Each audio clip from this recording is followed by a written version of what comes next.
If you can get the king to visit your bedchamber on the first evening, you'll be perceived as a great success. Kommer de og besøger mig efter aftens program? Jeg, kong Christian den 7.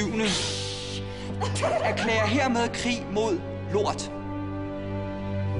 Struensee, hvad vil du sige til at skifte stilling? Hvad er det for en stilling? Kongens livlag. Jeg kan godt lide at drikke, jeg kan godt lide luder med store bryster, og jeg kan godt lide at slås. Og hvad er der galt i det? Hvorfor var det lige mig, der skulle have den kedelige gås, hva'? Gør hende sjov. Jeg vil gerne have en sjov pony. Jeg tror ikke, de selv er klar over, hvor meget indflydelse det har på Christian Struensee. Jeg tror, du kan blive en fantastisk konge, Christian.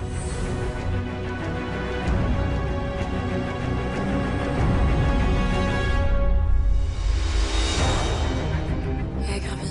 Er det sandt? Nej. Du ødelægger mit land, Struensee. Jeg kan gøre lige, hvad der passer mig. Kongen lader sig diktere direkte af en oplysningsmand. Jeg har ikke lyst til at stå og sørge for graven i dit afhugget hoved. Du er en skide provinslag, og nu tror du kraftigt, at du kan styre et helt land. Jeg ved, hvad jeg så.